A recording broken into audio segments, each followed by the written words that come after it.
Out and about Marathon Town with Mr. Marathon himself, Mike Puto. Hello everybody, Mike Puto here, Mr. Marathon and Out and About Marathon Town, and we have a real neat day today on what we're going to do here with our program. And we're talking with Sue Redding, who is the Flotilla Commander of Flotilla 13-2 of the United States Coast Guard Auxiliary, and she's also the Staff Officer for Vessel Examinations. And today we're going to talk about the U.S. Coast Guard Auxiliary, what they do here in Marathon, the things that they accomplish, and how important they are to benefit all of the boaters that are out there, and what they do to assist the U.S. Coast Guard whenever there's a problem. Sue, thank you for being with us. This is great. This is pleasure. Great. Thank you for having me. Well, this is nice to be here. And are you enjoying being the Flotilla Commander? How about that? Well, it's a lot of work, Okay. but I'm enjoying it, yes. Excellent. Yep. How many members do we have in the flotilla? Well, in the last 2 years, we have doubled our flotilla numbers, so we're up around 38 from 17 a year ago. That's fantastic. Now, on the flotilla itself, I know that they are called out to assist the Coast Guard. Tell us how you get the notice, or exactly what is the chain of command, so to speak. Okay, we have what's called Staff Officer in Operations, and that's my Vice Commander, Jim Gallagher. He's in charge of training all the crew people to certify them so that we can go out and do search and rescue cases. We can do towing, and so whenever the Master Chief calls, we go out in the boats. And then we have about 5-6 individuals in the organization that have certified vessels. So in other words, we have all the equipment. They have to go through, the boats have to go through an inspection. We have to have a coxswain on board, which is like the Coast Guard captain, and certified crew members in order to go out and perform these operations.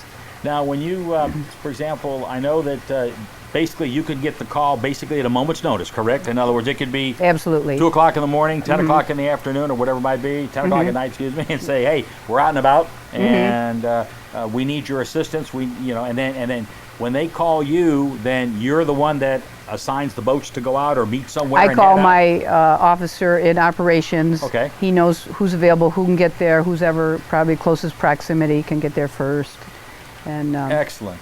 Now I know that the flotilla has been very instrumental in the powerboat races that we've had here in Marathon, and like the ones in Key West just recently, where you had your staff down there. And what role did you play in that? Well, I'm one of the certified boat crew members, and I was down there. And you get on a Coast Guard auxiliary boat, and our job down there at the National Powerboat Offshore Races is to keep the public out of the course.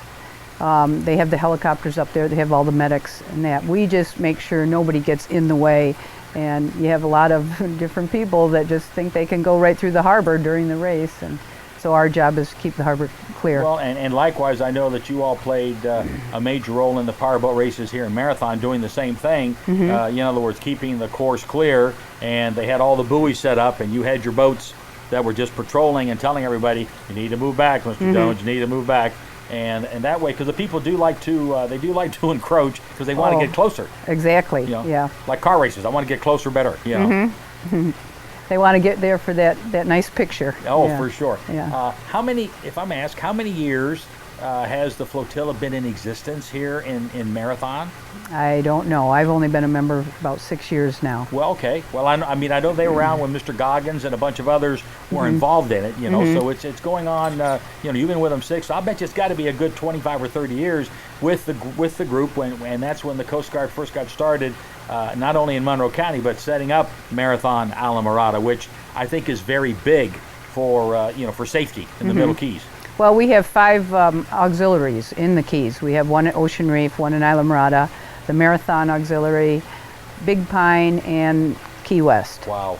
So we service each Coast Guard station pretty much individually, and Big Pine comes up and helps out Marathon because they don't have a station of their own. Right, okay, all right. And the things that you do here, for example, I know that you participate in the change of watches when a new station commander comes in and that kind of thing. And I know that the brotherhood from the auxiliary, the flotilla, and the Coast Guard station, everybody is one happy family. Oh yeah, we work real well together, and it's a great group of guys out there, and we're here to help them and assist them and save the taxpayers some money and keep the waters safe. We also have a real good educational program where we teach the basic boating and seamanship class, and it's usually a 6-night class. And then once you get your certification, sometimes you even get a discount on your boat insurance. Right, okay. So we run about 3 of those classes a year. And last year we brought in the elementary school system, we brought in safe boating and marine pollution. We have a mascot called Officer Snook that comes in and goes to the first, second, third grade classes. And then we have an Inky the Whale, marine pollution video the kids see, and then we go branch into the junior high also. No, that's great, because I've seen them at the career day, where I, at the elementary school, and those kind of programs, just like when the sheriff's department brings in McDuff the crime fighter, Right. the kids can relate to that, and nothing is better than to have children pass it on to their parents. I need to Yes. put my life jacket on. That's I need right. to do those things, and because a lot of parents don't realize. I mean, I've been out there where you've seen boaters go out there, and here are the kids. That, They don't they're realize, 7, yeah. 8, 9 years old or younger, and they're not wearing a life jacket. Exactly. It's yeah. it's just amazing, because when they say the life jackets are there to keep you afloat, and that's what it's all about. And how many people could be saved if they wore one? Yeah. And then we send coloring books home with all the kids, and each page is a lesson in boating safety. Oh my goodness. So that also helps to reinforce and teach the parents also. That's nice. Yeah. Now I also know that another major role that you all play is referred to as vessel inspections, giving an examination, and I see here we have our list in front of us as to all the checkpoints that we have when you go out and make an inspection, and we're going to do one today. Yes. On a couple of vessels here. And how many? My goodness, it looks like there's 18 or 19 or 20 different things here, but all the checklists are for safety issues, boating numbers, I guess all the above? Safety, make sure your life jackets are in good shape, you have your registration, we want to make sure your flares are updated and you have functional fire extinguishers, make sure all your lights work.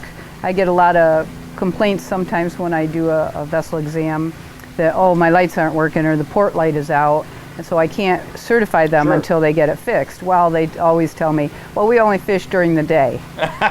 So Now I know that when you start to make your inspections, that you inspect for a lot of things, but we're looking about like running lights, fire extinguishers, and in flares, that area. Okay. Life jackets.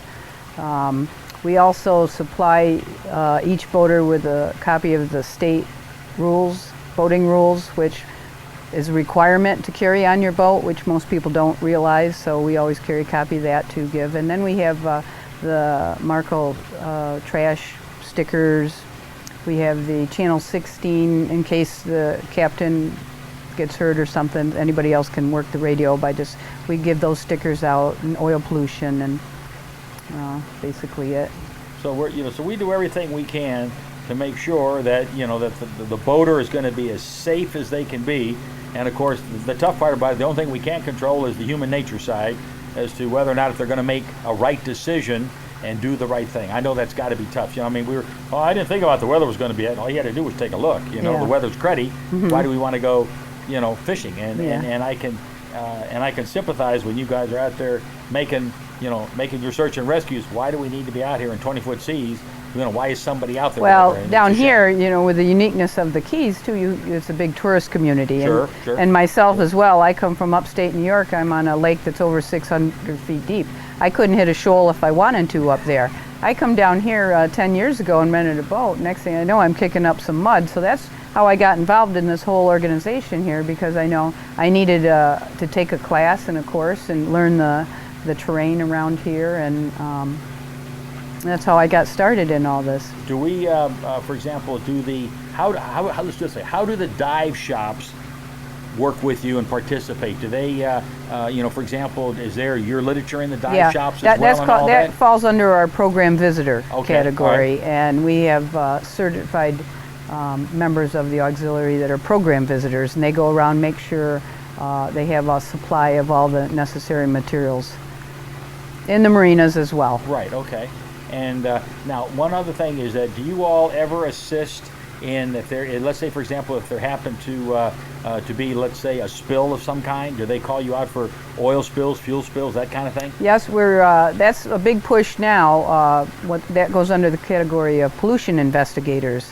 And with the new offshore drilling off of Cuba, we're pushing to get a lot more investigators in case there is a problem like Blue Horizon.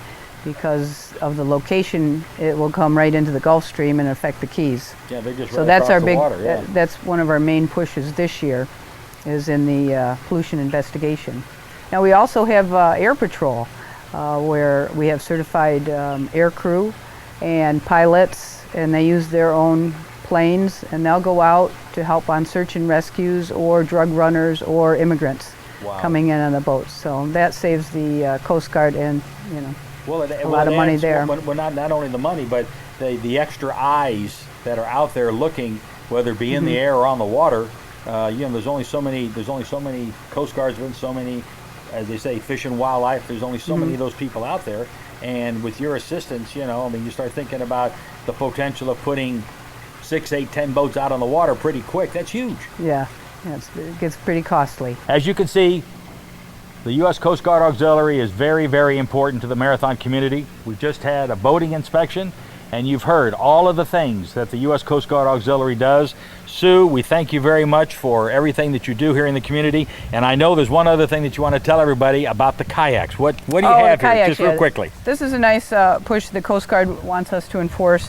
We have an ID tag now for canoes, kayaks, paddle boats, so that if the Coast Guard finds an empty boat out there, if it's got a number, we can call, we can know if it's been stolen, if it's lost, if there's somebody we need to search for, or what, we can maybe save a lot of time with the Coast Guard. And we also do inspections on paddle boats, similar to the vessels too. Sue, we've had a great time here making the inspections and telling us all of the neat things that the Coast Guard Auxiliary does in conjunction with the Coast Guard. We can't thank you enough for being here, and we've enjoyed your company. My pleasure. Thanks for having me. Until next time, everybody, this is great.